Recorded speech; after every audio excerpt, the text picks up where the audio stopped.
এই যে আমাদের যে সিন্ডিকেট চলতো আমাদের সঙ্গীত জগতে, যে লবি, যে নেক্সাস, যে কাটমানি ইস্যুস, সব কিছু নিয়েই ওনার কাছে দাবি রাখবো যে যোগ্য শিল্পীদের যারা এত বছর কাজ পায়নি তাদের জায়গা দিন এবং যাদের যারা অতিরিক্ত বেশি কাজ পেয়েছে সেইখানগুলো তারা দেখুন।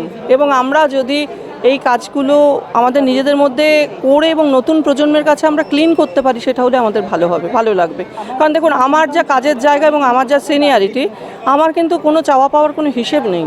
কারণ আমি কিন্তু বলিনি যে আমি একটা অনুষ্ঠানে গান গাইতে আসবো বলে আমি এই লড়াইটা লড়ছি না। কারণ আমি সারা পৃথিবীতে কাজ করি, যারা সঙ্গীত জগতের মানুষ, যারা গান ভালোবাসেন, সবাই আমার নাম জানেন।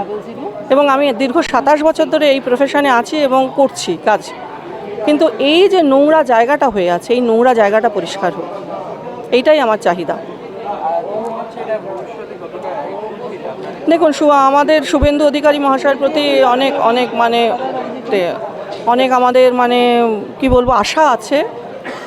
আমরা চাই যে উনি ব্যক্তিগতভাবে নিজের দপ্তর হিসেবে তথ্য সংস্কৃতি দপ্তরটা দেখুন। কারণ এই দপ্তরগুলো, ফিল্মের দপ্তর, সঙ্গীতের দপ্তর, প্রত্যেকটা জায়গায় কিন্তু সাংঘাতিক করাপশন, সাংঘাতিক।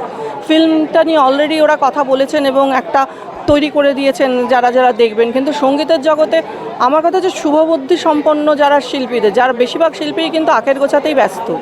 ওই নিজে এবং দেখছেন তো কেমন গিরগিটির মতো রং বদলাচ্ছে, যে এদিকে পাঁচালি গাইলো, হ্যাঁ, এদিকে শুভেন্দু অধিকারীর বিরুদ্ধে মঞ্চে উঠে দাঁড়িয়ে বললেন, তারপর কিন্তু আবার সেটিং তত্ত্বতে বিশ্বাস করছেন।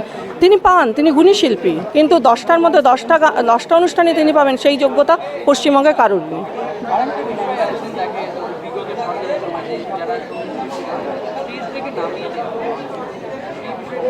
স্টেজ থেকে তাদের লোক না হলে স্টেজ থেকে নামাতো। আমি বিদেশেও দেখেছি, NABCতে বঙ্গ সম্মেলনে, যে তাদের ক্লোজ সঙ্গীত শিল্পী বা মহিলা শিল্পী, তাকে জোর করে সেখানে ঢুকিয়ে দেওয়া হচ্ছে, যেহেতু পুরো জিনিসটাই controlled by Indranil Sen and তার নেক্সাস। এটা অনেক আগে দেখেছিলাম, কিন্তু রাজ্যে তো সেটা হতোই। প্রত্যেকটা জেলার অনুষ্ঠান, কলকাতার অনুষ্ঠান, সব জায়গার অনুষ্ঠানই এটা হতো। আর আজকে তো দেখছেন যে প্রত্যেকটা জায়গার থেকে এই যে স্ক্যাম, এই যে করাপশন ধরা পড়ছে। সুতরাং এই জায়গায় যে বিশাল একটা করাপশন হয়ে আছে, সেইটা মুখ্যমন্ত্রী নিজে দেখুন।